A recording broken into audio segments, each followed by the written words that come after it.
class. If you have, can you please raise your hands? It's just some interactions to warm up the air. So take it easy.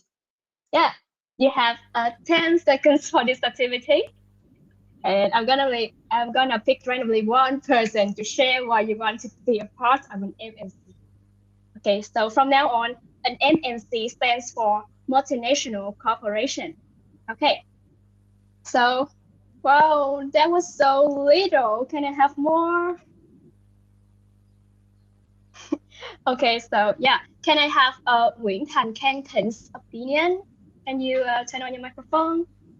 Hello, can you hear me Hello. clearly? Yeah, yes, yeah, I can. In my opinion, I think that working for multinational company is a great opportunity for me Mm-hmm. because I think I can travel through many countries, meet many people, and of course, I think the wages in multinational company is a little bit higher in for domestic Yeah. company. Yeah, yeah. Thank you. Is there anything? Is there something else, or that's enough? Yeah. Okay. So thank you for your sharing, and I think that the other classmates also have the same reasons for you. So okay. So I will say that this is my very first experience presenting like this. So please forgive me if I make any mistakes. Okay, so okay, you may have run across some famous brands like Unilever, Coca-Cola, P&G, yeah, somewhere else, whether in Vietnam or in other countries. So, do you know what do they have in common? Yeah, those are multinational firms. And today, I'm going to take a look at the beginning of chapter 4, which is managing in a global environment.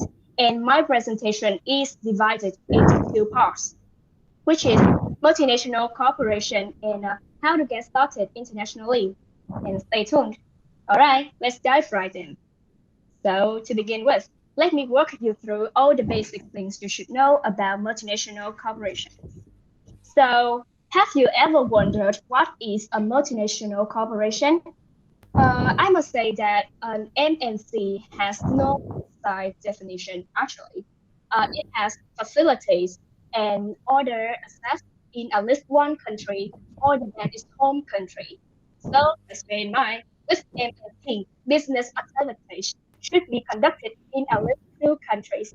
For example, you can have Coca-Cola, Samsung, Walmart, McDonald's, so on and so forth. Yeah. And an MNC typically derives at least a quarter, which is 25% of their revenues outside of their home country.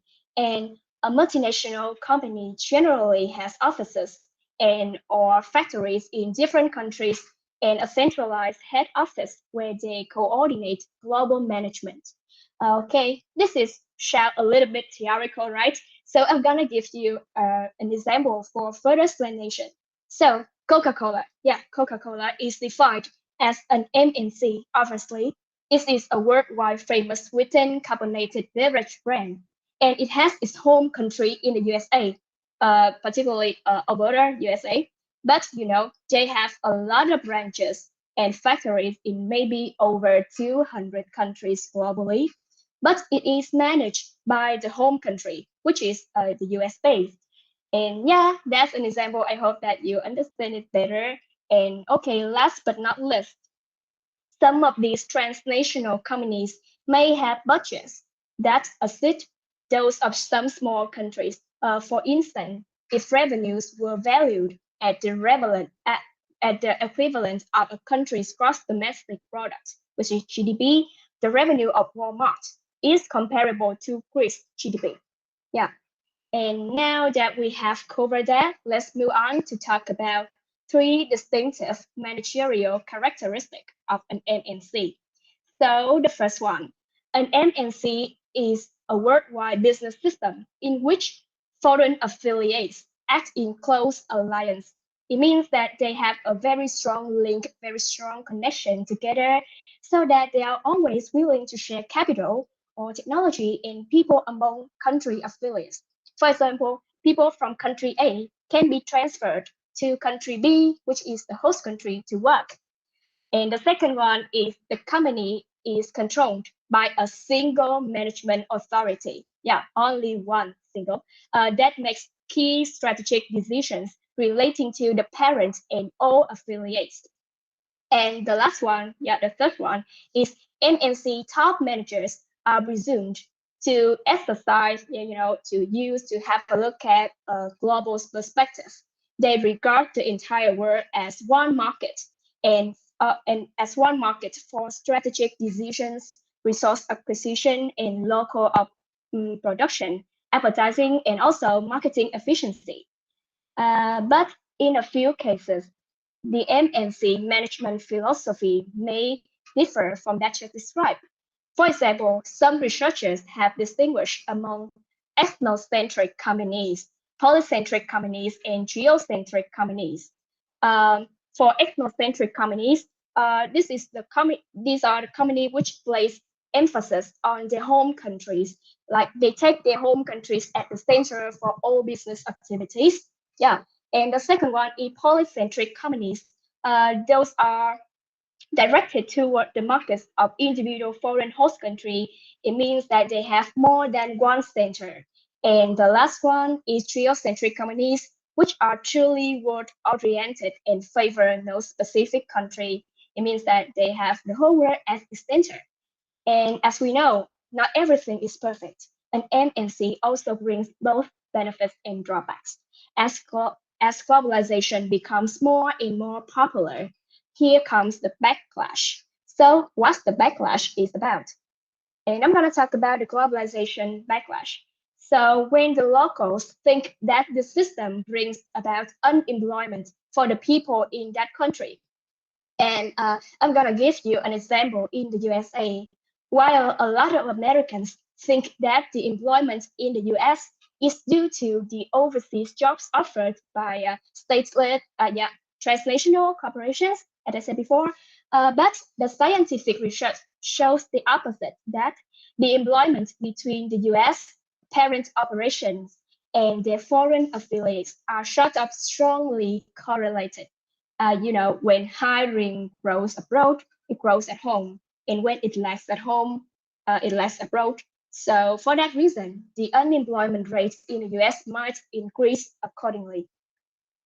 And yeah, moreover, that's enough. Moreover, we also have a hot topic raised due to the MNC, which focus on the mistreatment and poor payment, as the management authority can't supervise oversee, so that the employees who are sent abroad might become embroiled in an ethical quagmire, or they maybe become embroiled in an ethical situation. Yeah, which is really dangerous.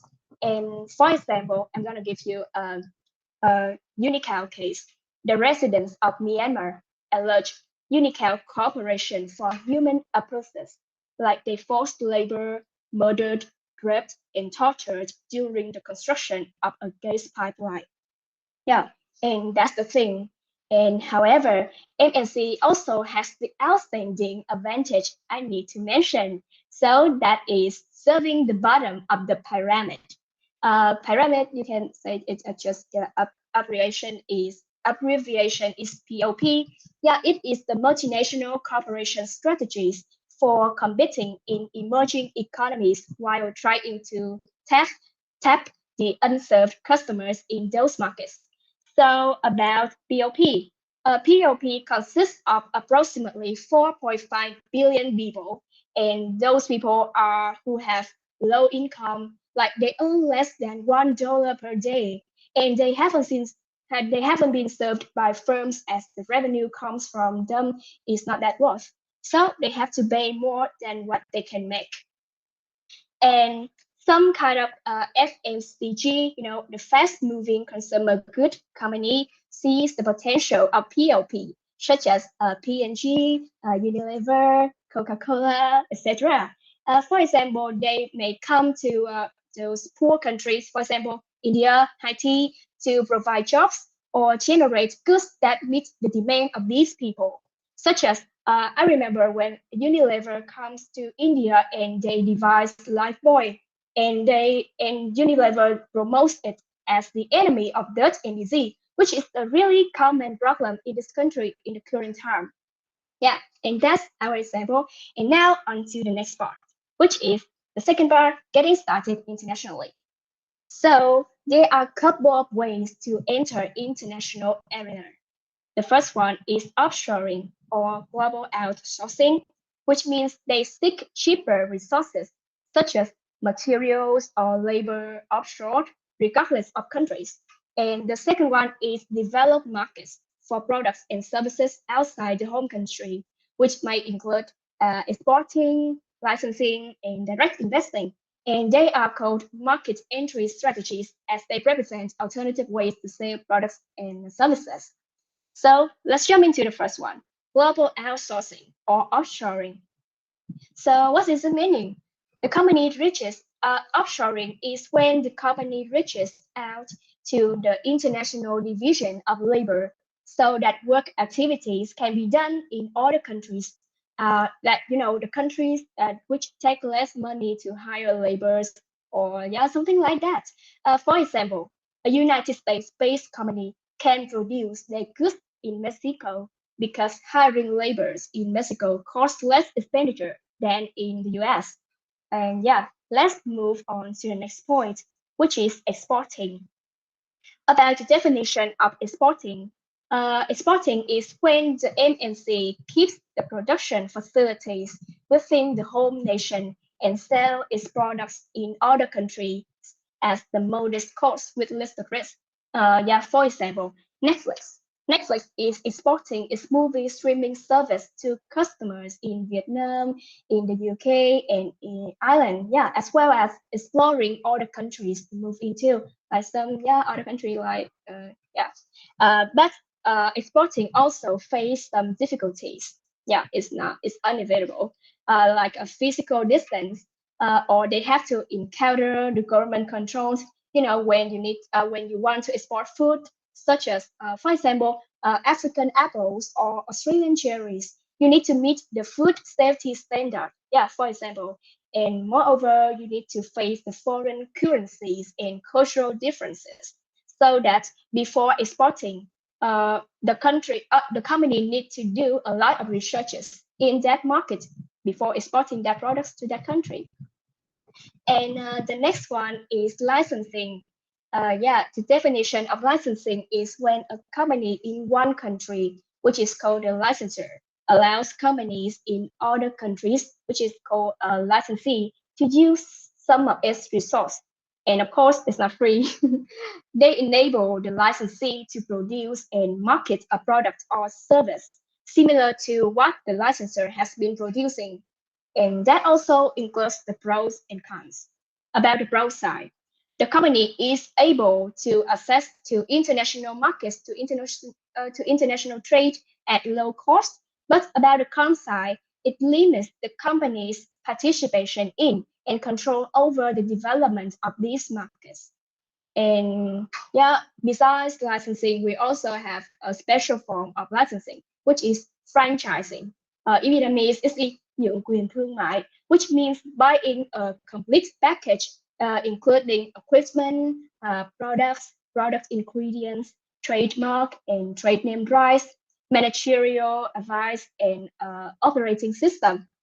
And the fast food chains like McDonald's, KFC, and also bubble tea like Gongcha, Goldea are some of the best known franchisers. And this is a very common model. Franchising is a very common model in food and beverage industry as the centralized buying power of the head office, like to produce and to sell the products. Yeah, so till now you may come up with a question, what are the differences between licensing and franchising, right? So we have provided you a comparison table so you can take a brief look at the screen. So about the licensing, the licensor keeps the company name, operating system, autonomy, which is the right of an organization, and support and training are not provided to a licensee. But about franchising, the franchisee takes the name and the system of the franchisor. Support and training are provided by the franchisor. Yeah. Okay, so let's come to the next part, which is direct investment. This is a higher level in international business, and direct investment is involved in managing profitable assets abroad with less managerial control. And the most popular type is engaging in strategic alliance and partnership. So, what is strategic alliance? Strategic alliance is a collaboration between a sovereign interests for mutual profit. And the second one is partnership. Partnership is a merger of individual interests for mutual profit. So partnership is also the fastest, cheapest, and least risky way to enter the international arena. And moreover, beside direct investment, we also have some alternatives, include engage in a joint venture, which is liên doanh, and a foreign affiliate. And the last one is greenfield venture. Greenfield venture means đầu tư mới hoàn toàn, đầu tư xanh. Okay, so about the joint venture, they share costs and risk with another firm in a foreign country to build a facility, to develop new products, or set up a sales and distribution network. For example, you can have a Honda, Canon, Toyota, something like that. And about the foreign affiliate, which is in Vietnamese, is chi nhánh, công ty con ở nước ngoài, which is a foreign subsidiary over which an organization has complete control. And the last one is greenfield venture, which is when a company builds a subsidiary from scratch, from the beginning in a foreign country. And this is the most costly and risky way to enter the international arena. And yeah, that's the end of our presentation. Thank you, all of you, for paying attention. And if you have any questions, please just raise your voice. We'll try our best to answer it. And yeah, thank you. Yeah, thank you, Mr. Nhi, and your team. And Mr. Minh Giang, you had a question? Yeah, you have a question. Minh Yang, can you just turn on your microphone and raise your voice? Yes. As you presented, franchise is a famous model of F&B industry. So can you explain to me why is it? Okay, so I'm gonna give this opportunity to answer this question to Trần Kim Nguyên, my team member. So Kim Nguyên, can you turn on? Hello, Yang. Can you hear me clear? Yes, yes. So, to answer your question, from our knowledge and perspective, also there are multiple of reasons why, but from me there are two main reasons. That is, the first one is the logistics cost is distributed among a large number of outlets, and hence it doesn't impact any single franchise adversely. And secondly, each store is run by an individual franchisee who is also an entrepreneur. So the cost efficiency are optimum, and the repairs and maintenance cost is also carried out with great discipline at the lowest point. Okay, thank you. I get that idea. And I has another vision that maybe it's because of F&B in industry. The company cannot export the product and to other countries. So, for example, KFC, the KFC cannot export the products from US, the US to Vietnam. Yeah. That's the franchise is more Yeah. secure. Okay, I got it too. Yeah. And other question?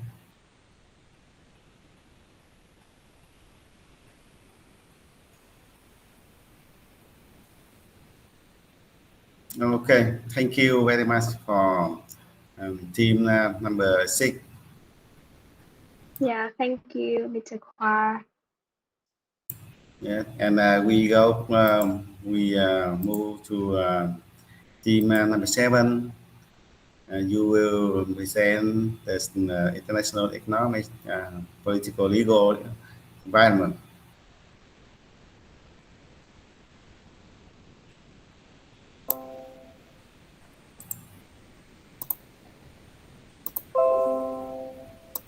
Teacher, can you see the screen? Yeah, I see. Okay.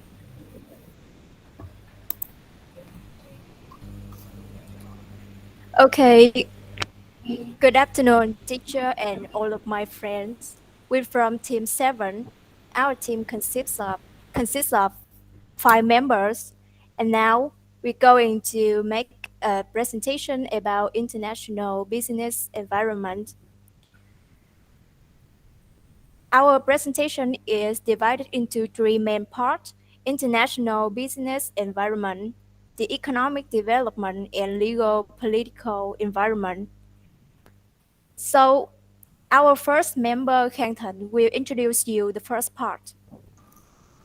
Thank you.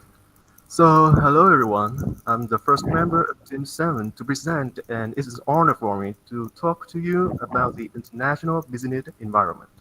So, first, I want to mention the international management, which is the management of business operation conducted in more than one country. It doesn't matter that your firm operates internationally or domestically. The fundamental tasks of business management, including the financing, production, and the distribution of products and services, do not change. And it is also the same with the basic management function of planning, organizing, and leading and controlling.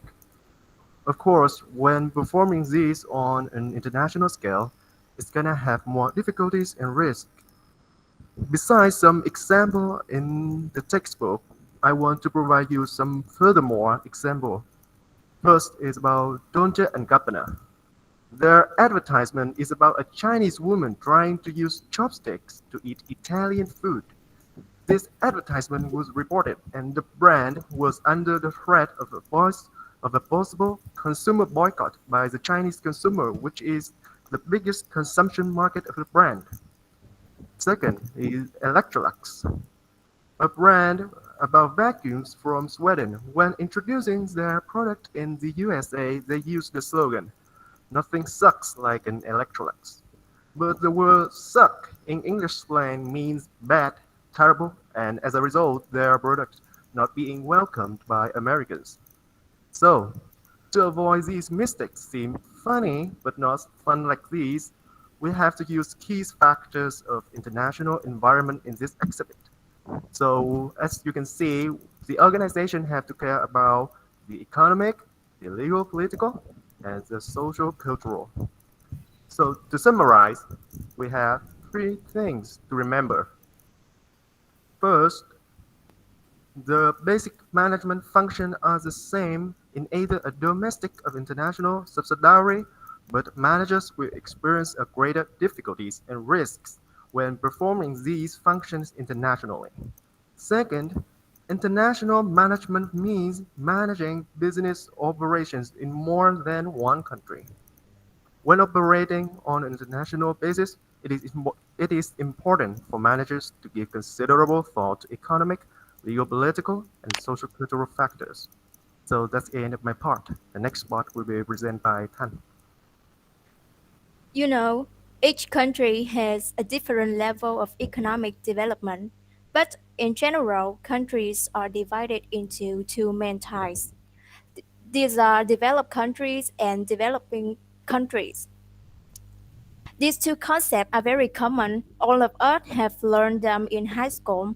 So how can we classify them?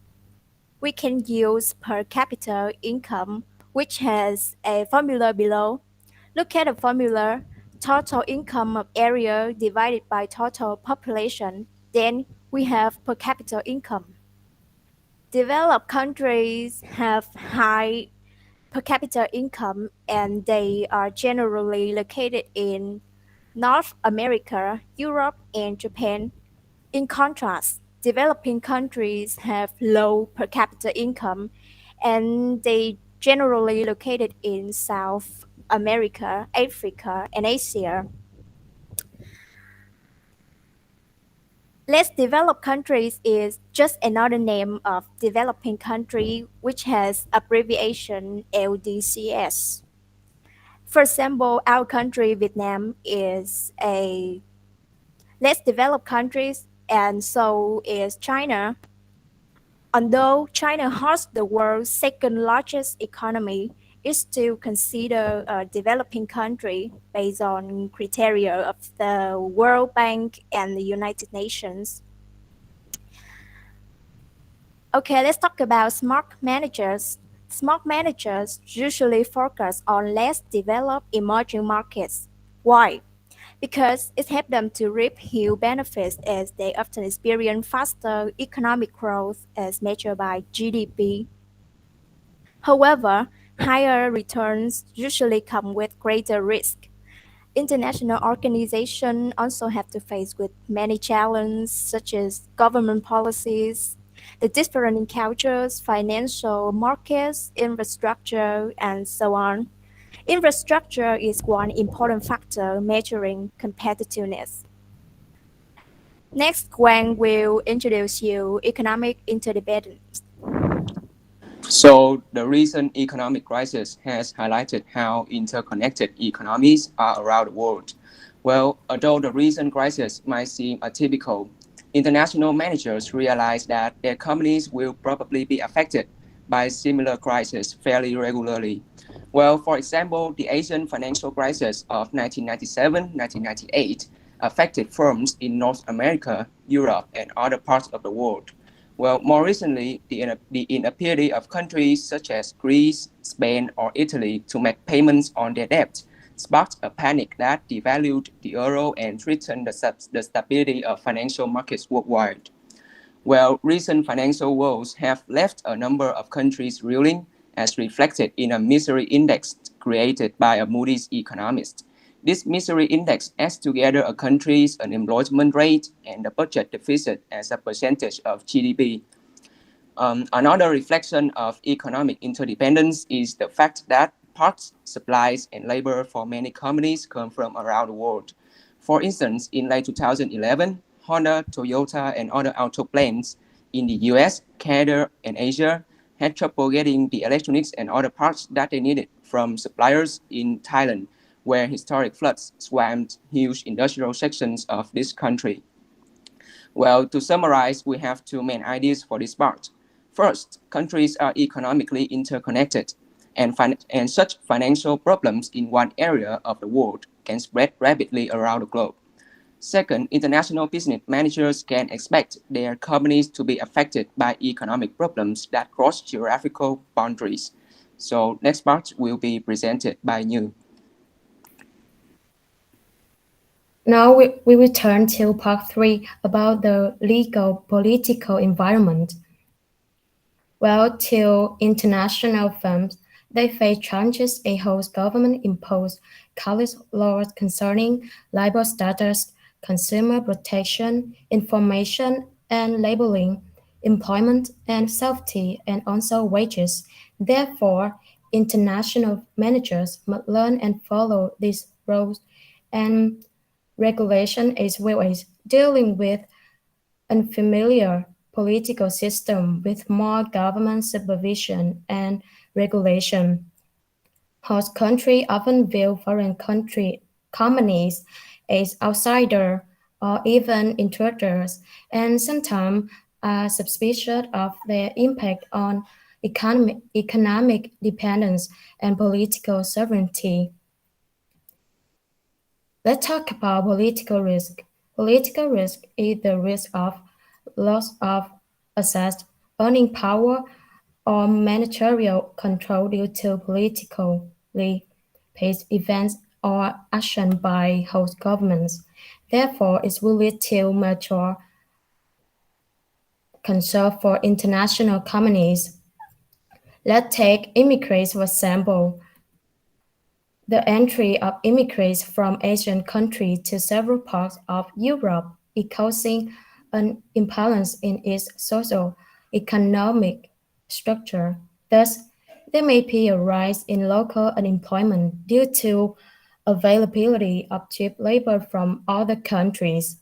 Therefore, this situation might be positive from business point of view, while it might cause trouble for the local citizen of the country. Now, let's move to one. Okay, so before getting into my part, I have a question for you guys. Can you list some countries that suffer from war in these recent years, please?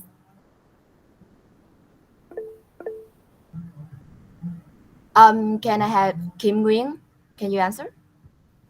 As far as I know, there are Syria and Afghanistan is still under war, right?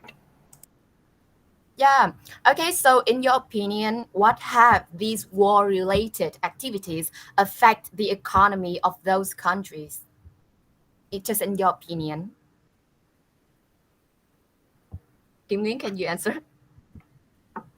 Can you repeat it? I misheard. Okay, so how do you think that war have affected these countries' economy? I think this country economy is going downward because of the effect of the war, due to the government policy and also the destruction. Okay, I'm absolutely agree with you. So with all these consequences and instability, as an international firm, a smart manager, would you operate or even invest in these countries? Well, oftentimes the answer is no. And you guys can make this answer because you have considered about the political instability. It includes such events such as riots, revolution, civil disorders, and frequent changes in the government. A really famous example is the Arab Spring, a revolutionary wave of protest in the Arab world that began in late 2010, and it has created a tumultuous environment for businesses operating in the region with no president, no government, no police, and only complete disorder. Political risk and political instability remain elevated throughout the Arab world, causing problems for both local and foreign organizations. And that's it for our presentation. Thank you so much for listening. And if you guys have any questions, please let us know. Yeah, thank you for your Yes, team Dad. presentation and that. In the economic development part, you said that infrastructure is the most important factor. So, can you explain more? Why is that?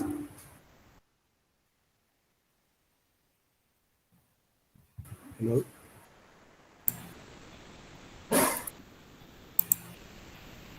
Yeah, thank you for your question. And team 7, can you answer Mr. Da's question?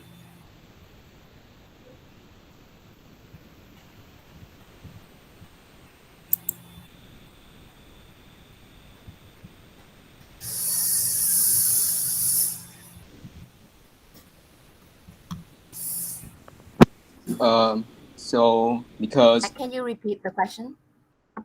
Yeah. So, in the economic development part, um, you said that infrastructure factor is the most important.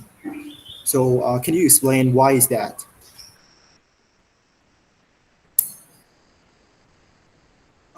Did you get it? yes, so I Okay. will answer your question. Well, because the infrastructure is important for faster economic growth and alleviation of poverty in the country. So the adequate infrastructure in the form of road and railway transport system, ports, airports, and their efficient working is also needed for integration of the whole economy. That's why it's really important for the economic development. Yeah. Thank you again. Yes, I has outlined some more detail for Mr. Da's question. For MNC, when there is check to invest to foreign government country, they many they refer to the infrastructure of the economy, because on about roads, port, and warehouse is related to the cost of a company. Wherever in the country with low infrastructure, it may raise the cost of the company. For example, in Vietnam, when company they ship a container from Korea to Vietnam, and the cost lower than the container to carry container from the Phú Mỹ port to Đồng Nai industrial park. This the cost in higher than from compared to the cost from Korea to Vietnam. So it's very important for company to care about it may make they must spend small cost. Thank you. Yeah.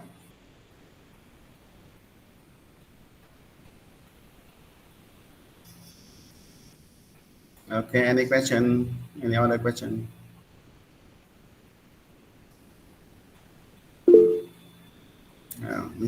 Link.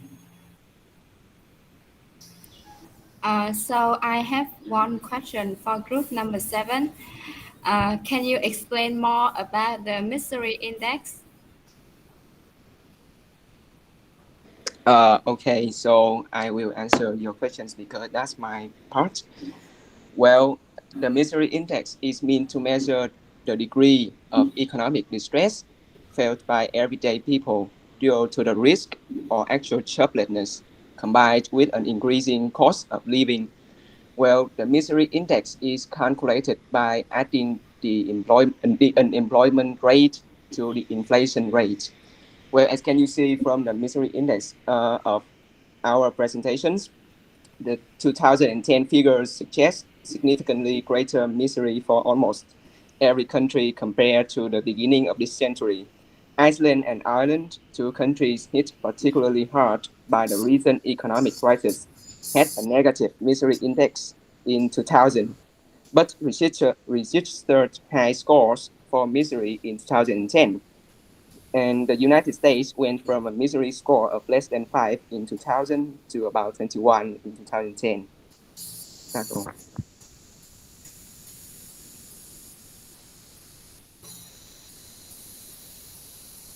Okay, thank you for team number 7, and we have two team.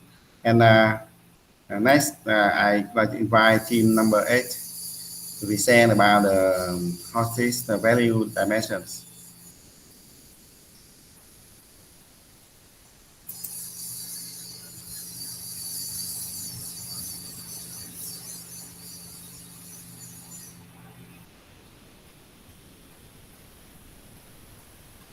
Can you hear me? Team number 8. Yeah, I see your face. Can you see my screen clearly? Yeah. Yeah, awesome. Okay. So, hi teacher and everyone. My name is Lê Minh Tuấn, and today I am representing Team 8 to deliver a presentation about Hapstich value dimensions, which is lý thuyết văn hóa đa chiều của Hapstich in Vietnamese. And my presentation will be divided into 5 parts. First, I'm going to give you some brief about socio-cultural environment, then Hapstich introduction, 6 value dimensions, benefits and drawbacks of theories, and the last one is quizzes. Now, let's come to the socio-cultural environment. So when working or living in a foreign country, cultural factors can be more perplexing than political factors, than political and economic factors. And as a result, ethnocentrism exists and can be found in all countries, which makes it difficult for foreign firms to operate. So here is Hapstich. a Dutch scientist and sociologist who has pioneered in studying cross-cultural groups and organizations. And from the survey, including 116,000 IBM employees in 14 nations, Hofstede was able to find out 6 value dimensions that could help managers fight their own ethnocentric tendencies. And they are power distance, uncertainty avoidance, individualism versus collectivism, masculinity versus femininity, long-term versus short-term orientations. The last one, indulgence versus restraint. And this last one is not mentioned in this textbook because this is the latest one, and Hofstede announced this one in 2010. Okay, so let's start with power distance.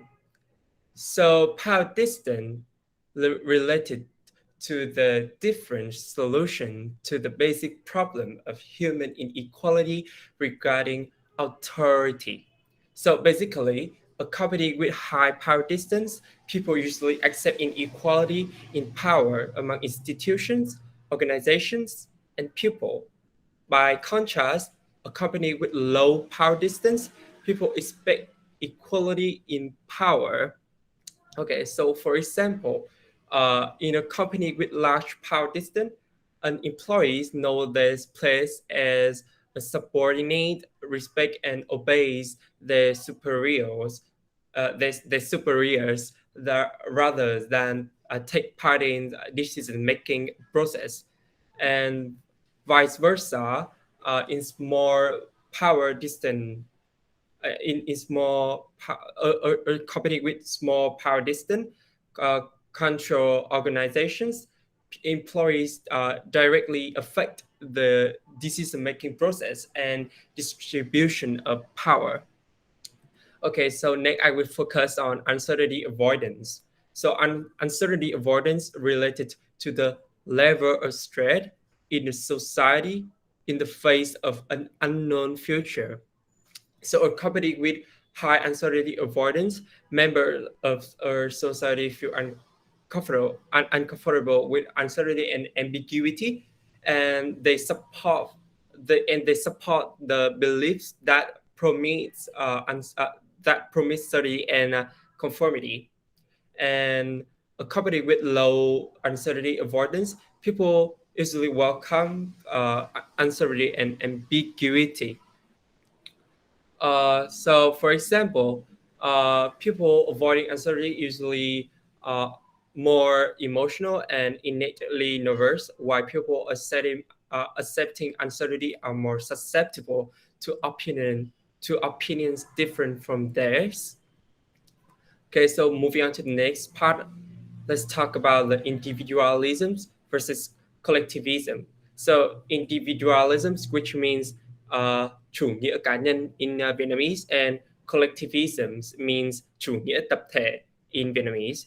And this dimension is related to the integration of individuals into primary groups, and a company with like a company or a society in a large extension is a deep engagement of member in the group, and they usually have independence and promote the group well-being, while a society with individualisms, it is a loosely knit social framework, and they expect an individual to care for themselves. Okay, so here is an example. So the Eastern culture often put the groups about individuals, while Western countries emphasize their citizens' best interests.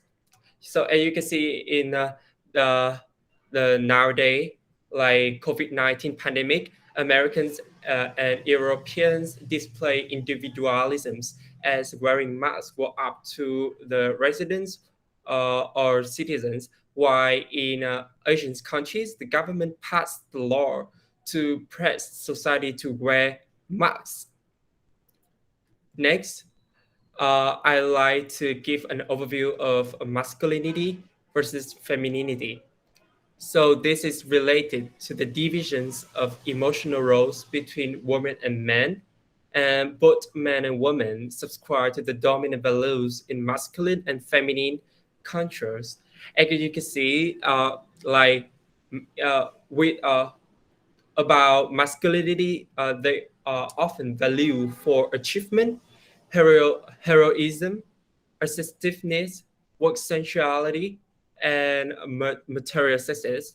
And with femininity, they have a value for relationships, cooperations, group decision making, and quality of life.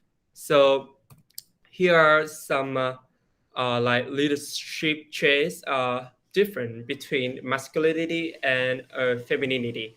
Like as you can see in masculinity, they are so decisive, resilient, analytical, aggressive, proud, arrogant, independent, individualistic, and just logic. While in femininity, they're often passionate, flexible, intuitive, plans for future, loyal, reasonable, collaborative, empathetic, and trust instinct.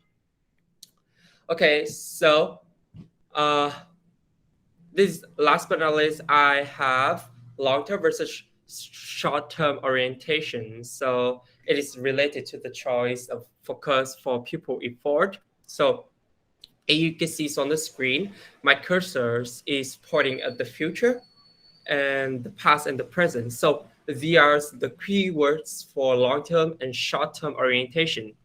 So a company with long-term orientations, they often value or focus on the future, and the short-term orientations is focused on the past and the present. So a company well like long-term orientations can be found in China and Asian countries, while the short-term orientations can be found in Russia and West Africa. And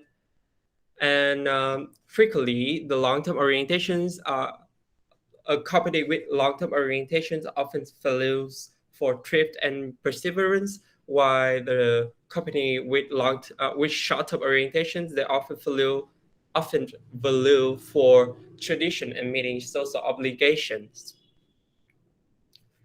So next one we have indulgence versus restraint. So this is the latest one, as I mentioned, is about like that Hofstede announced this one in 2010, and it's related to the ratification versus control of basic human desire. So indulgence mean that sự like sự thỏa mãn, and the restraint mean that sự kiềm chế. So indulgence, accompanied with indulgence, that people relatively free gratification of basic and natural human desire related to enjoying life and having fun, while accompanied with restraint or society that restrain, like they control gratification of needs and regulate by means of strict social norms. And here's some example. So indulgence tends to prevail in South and North America, in Western Europe, and in parts of Sub-Saharan Africa, while restraint prevails in Eastern Europe, in Asia, and in the Muslim world. And especially Mediterranean Europe takes the middle positions on these dimensions. Like for example, like indulgence, like people consider themselves to be very happy, while accompanied with restraint, that fewer consider themselves to be happy. Fewer people consider themselves to be happy. So, okay, so now I would like to show you some benefits and drawbacks of Hofstede theories. So this is so there's benefits of this theory. So it can help manager to understand the behavior of foreign partners and act accordingly accordingly to secure international communications, management, negotiations, and marketing. And here is the drawbacks. So as you may aware that that control is relatively complex and multi-phased. So this theory cannot have a straightforward organizational change control, and it's kind of outdated and not sufficient. Okay, moving on to the last part of this presentations, we have some quizzes for you guys. So let's take a phone and scan this QR code. It will give you access to our Google Docs file that we have created for your better understanding. Okay, so I'm gonna give you guys for like 10 to 20 seconds to scan this QR code. Okay, great. Okay, great. So thank you for listening. That is the end of my presentation today, and it's time for your question. Thank you guys so much.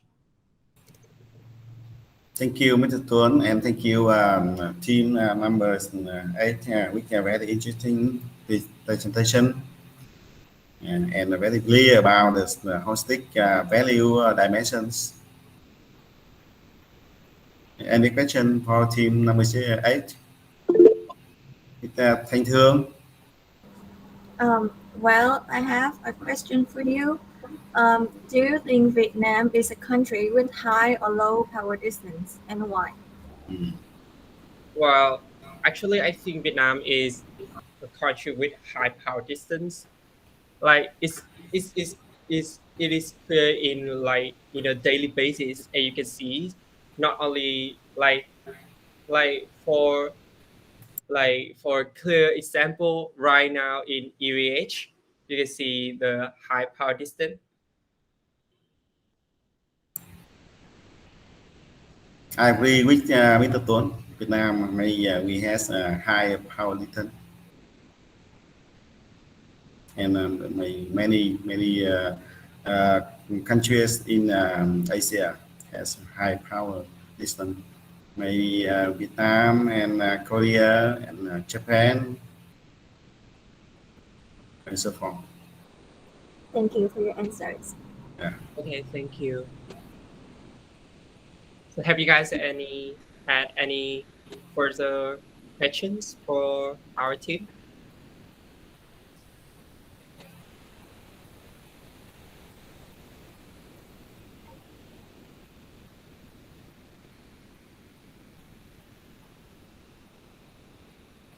Okay, thank you, team number 8.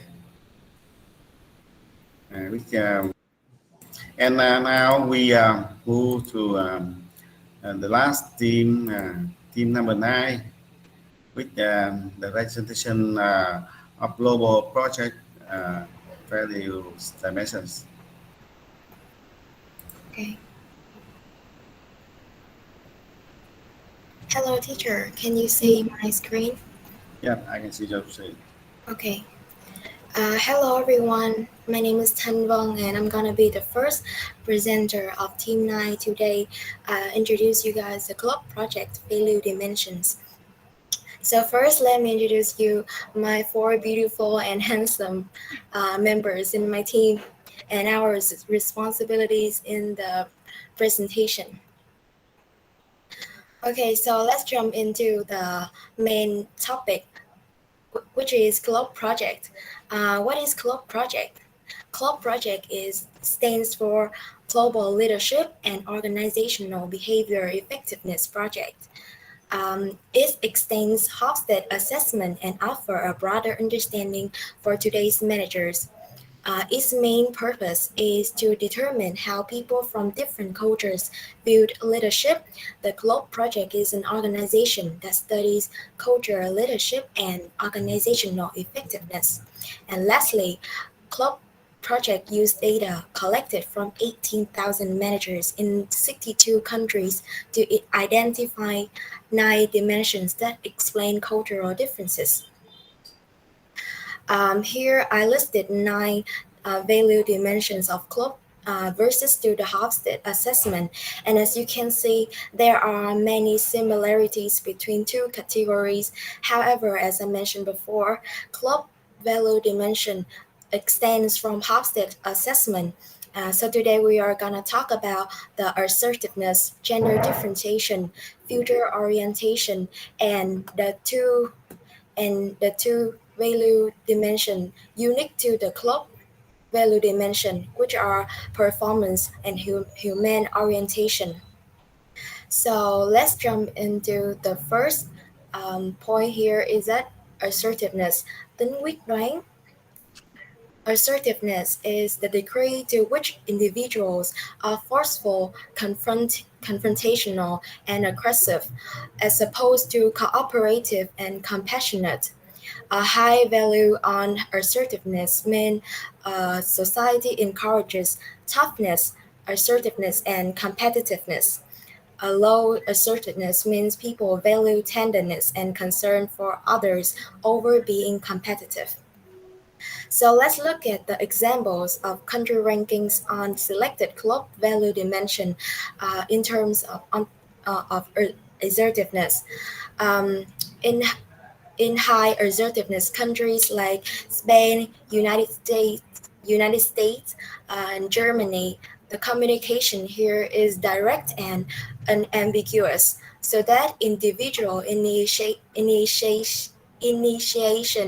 uh, is encouraged and the relationship is competitive.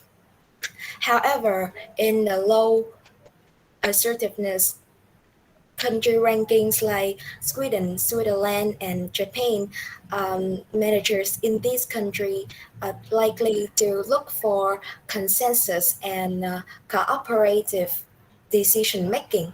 So now Tong will continue our presentation. Now let's move on the next value dimension, which is future orientation, định hướng tương lai. Similar to Hosti's long-term orientation as mentioned earlier, this dimension refers to the extent to which a society encourages and rewards planning for the future over short-term result and quick gratification. Here's a combination between high future orientation society and low future orientation society. High future orientation society tend to save now for future. They are not looking for immediate gratification. They emphasize working for long-term success. Organizations tend to be flexible and adaptive.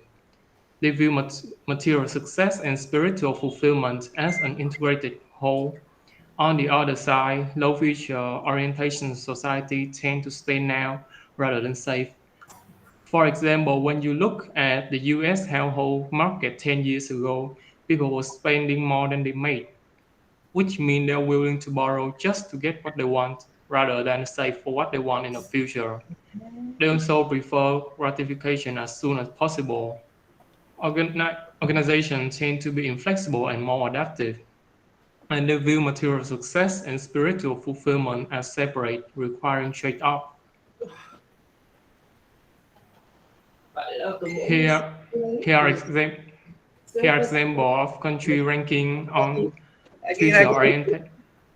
future orientation value dimension. Russia, Italy, Kuwait have low future orientation, while Denmark, Canada, and Singapore have high future orientation.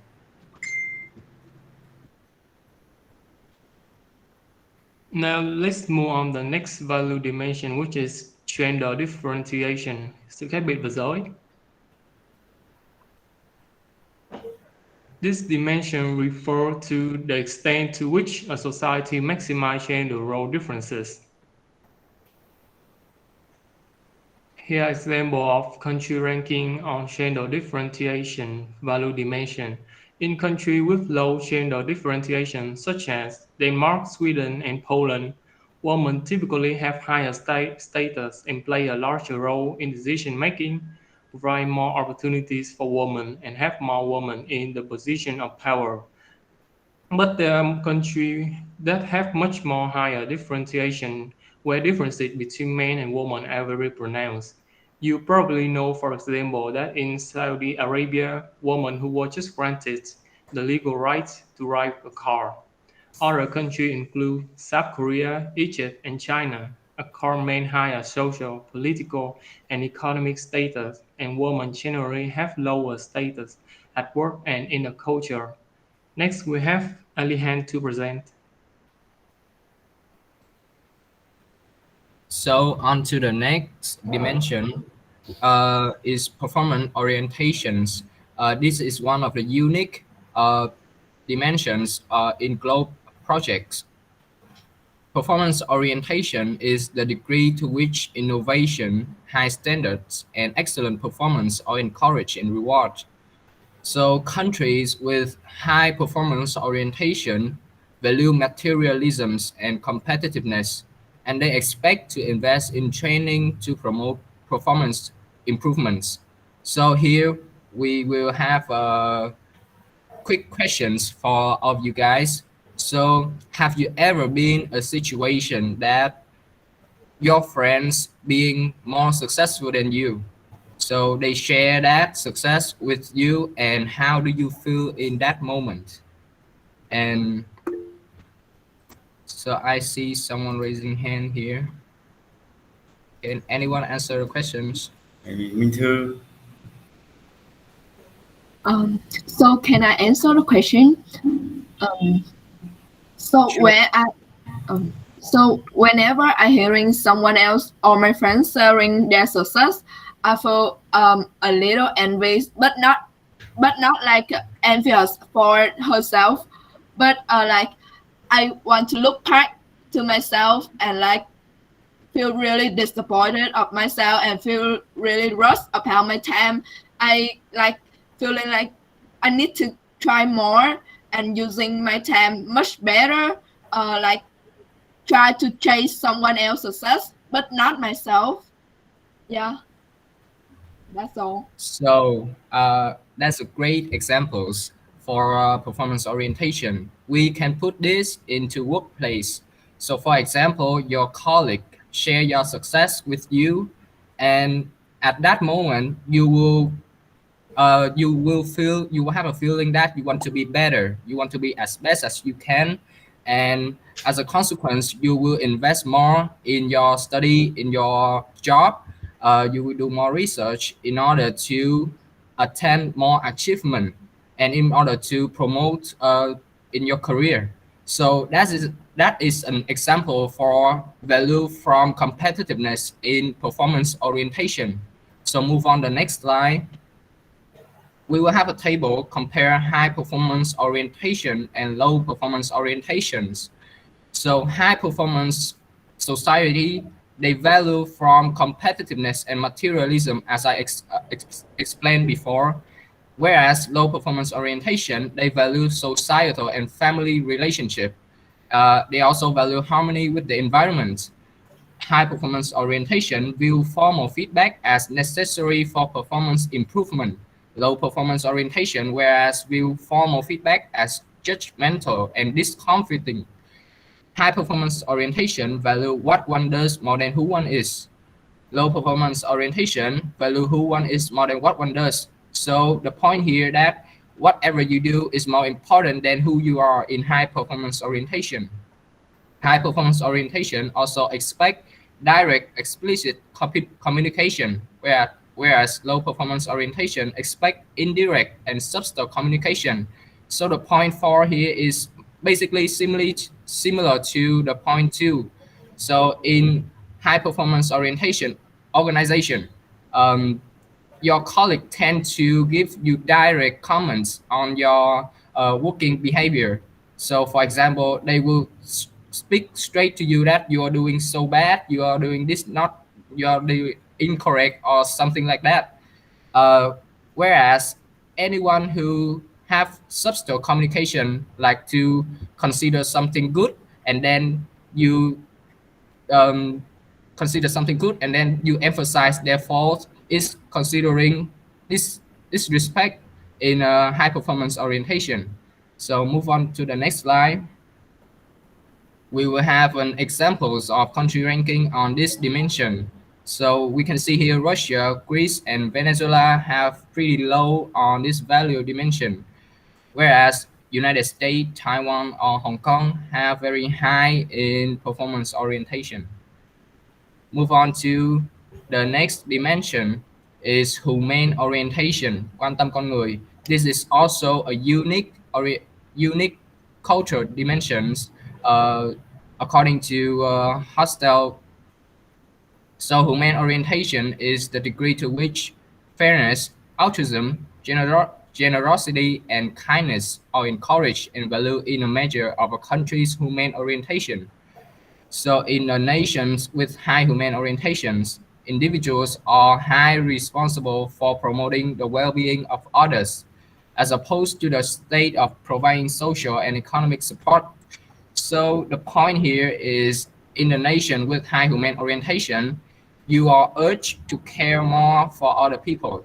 You have to be fair, you have to be altruistic, you have to be generous and be kind to other people. And you have to put other people over yourself. So that is what prioritized in human orientation society. So move on to the next slide. We will have the table compare high human orientation and low human orientations. High human orientations emphasize that others are important, as I explained, like your family, your friends, your community, whereas low human orientation, self-interest is important more than other people's interests. High human orientations, people are urged to provide social support to each other. Low human orientation, people are expected to solve personal problem on their own. So you cannot ask anyone to solve your problem. Um, High human orientation value from altruism, benevolence, kindness, love, and generosity are prioritized. Low human orientation value the pleasure, the comfort, self-enjoyment have higher priority. High human orientation, the need for belonging and affiliation motivate people. Low human orientation, whereas power and material possession motivate people. So basically the point here, high human orientation, they focus on more on other people's more than their self.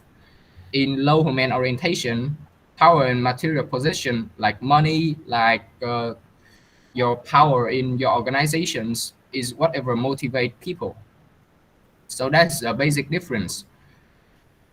The examples of country ranking on human orientation is Germany, France, and Singapore have pretty low on human orientations, whereas Indonesia, Egypt, Iceland have the high human orientation. So to continue our presentations, Nguyen Vũ will continue my speech. Okay, so after we have here Thanh Vân, Tuấn, and Turan introduce us about the global cultural dimensions, we have defined the four basic management functions as planning, organizing, leading, and controlling. Consider how the global cultural dimension could affect these basic management functions. So the first one is planning. It means that managers must navigate the decision-making process to help their team reach company goals. This includes the future orientation and uncertainty avoidance. For example, in cultures with high future orientation, uncertainty avoidance, the current condition of the organization are assessed and planning is based on changes needed to reach the future goals. The plans will be very deliberate and only ideas with a low risk of failure and high certainty of outcomes will be considered, while countries with lower future orientation culture and uncertainty avoidance is considered based on the history of the organization. Planning is based on preserving tradition while moving forward, and plans will accept further consequences and assume that problems will be addressed as they occur. The second function is organizing, which means to complete projects or meet any other company goals. Managers must effectively organize physical, human, and financial resources.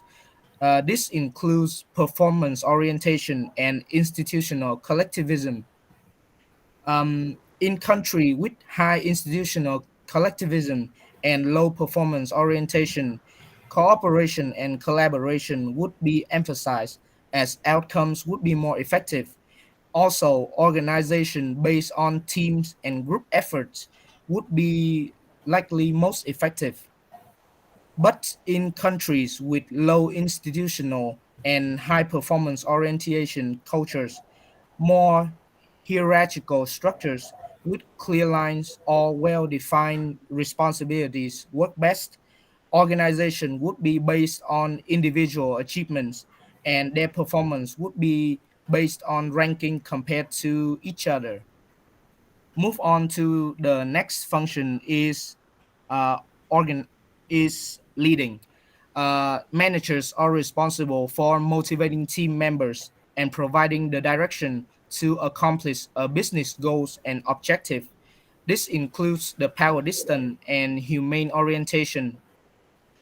In high power distant countries, people would expect leaders to be more directive, and they would expect rules and procedures to be well defined. While in lower countries, leadership would have to be more collaborative, and people would question about the rules than the procedure that they would not agree with. A fun fact here is that humane orientation would affect the motivation. In high humane orientation cultures, leaders would be expected to be nurturing and empowering, and they would be motivated by the contribution they are making to the organization. While in low humane orientation cultures, leaders would expect it to be clear in their expectation. The people will be motivated by their wages and benefits. And gender could also be a factor because in some countries, women's leadership would not be automatically accepted and they would have to assert their authority. And last but not least is controlling. These functions refers not just to control people, but also the supervision or management of the team or business in general.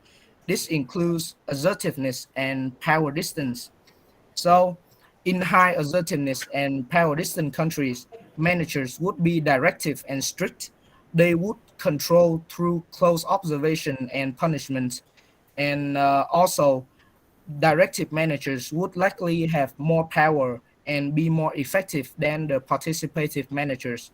While in low assertiveness and power distant country, managers would be expected to be more tolerant and control through encouragement and corrections.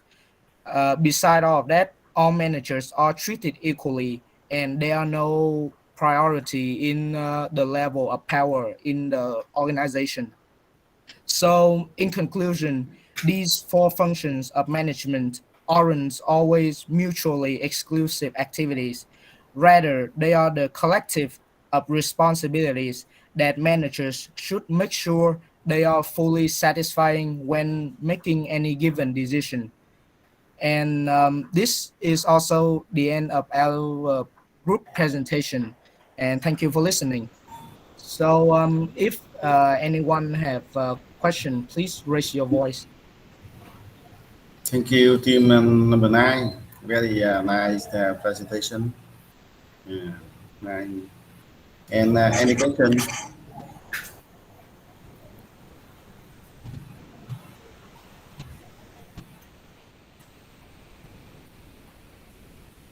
Okay, no question. And thank you again. Thank you, team number 9. And now is the I want to say is that today on Steam present your presentation very good, and many team you have a very good structure of your presentation, and also you introduce many detail of the theory and example and apply to the situation situation and I think it's easier for you to understand the knowledge of the chapter. And can you have you any question from this chapter? You can ask the question.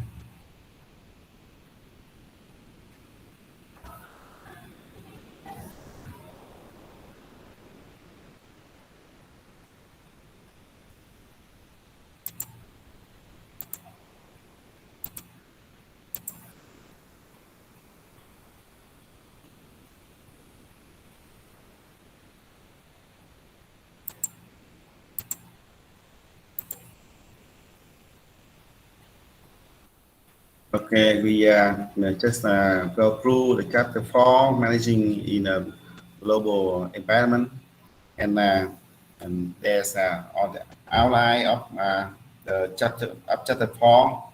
As you also um, for team present you about the multinational corporation and the way to get started to the internationally and the international environment, about the economic environment, legal, political environment, and social cultural environment, and the changing of international landscape.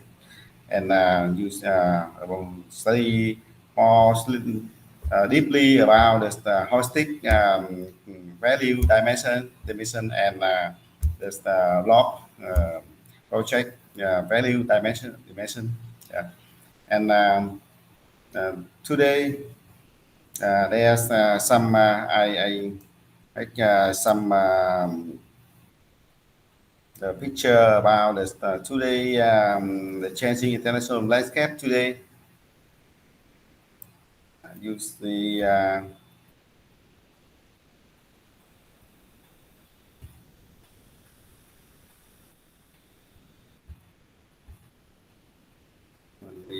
and today when MNC go to the global two country, that's many most of MNC focus to join the community. First, the China the biggest, and the manufacturers manufactures many products for many company in the world and most of US company.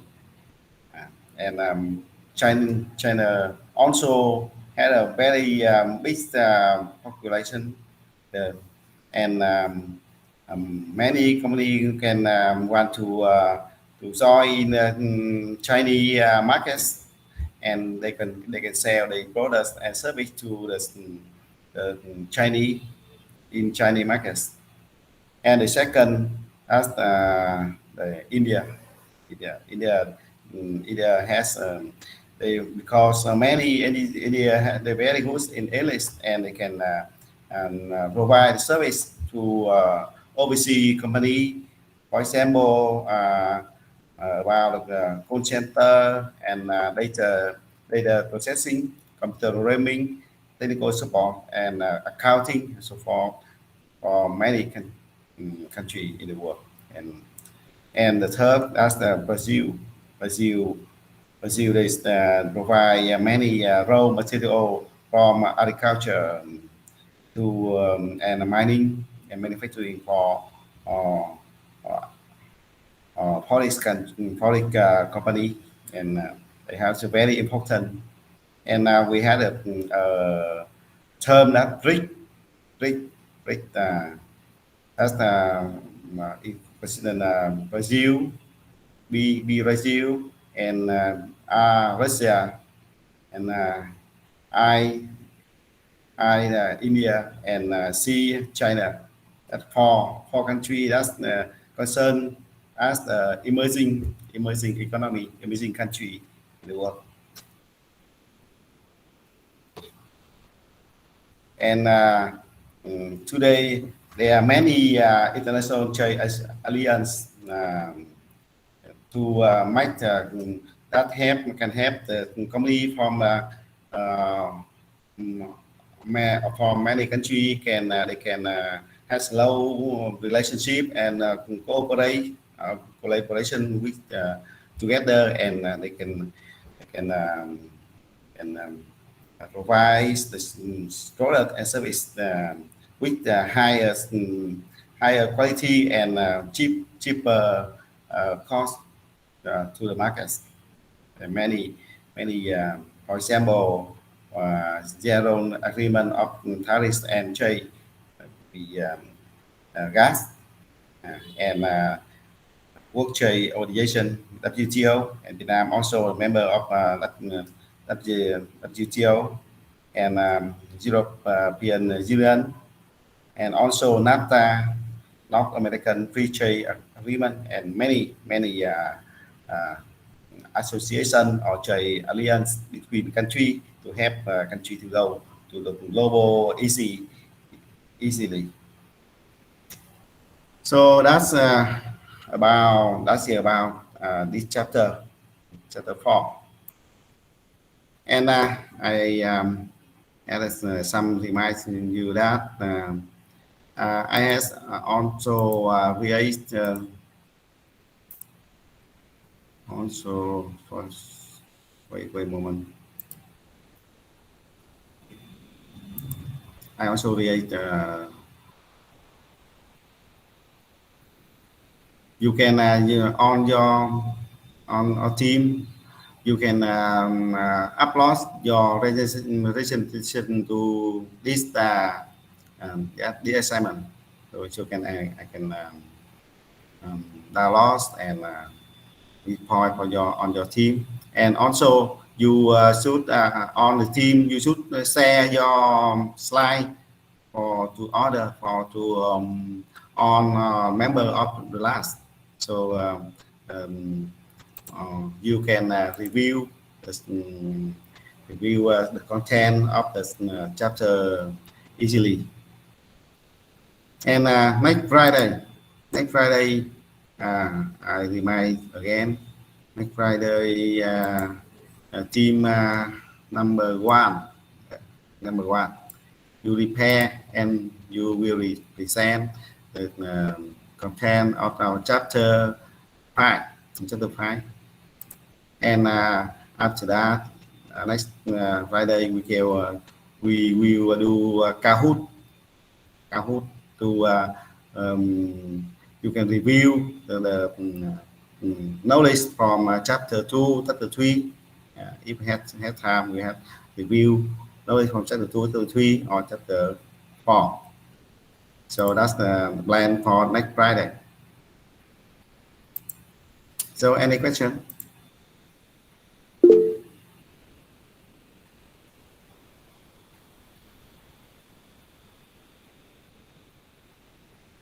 You asked about my slide on recording.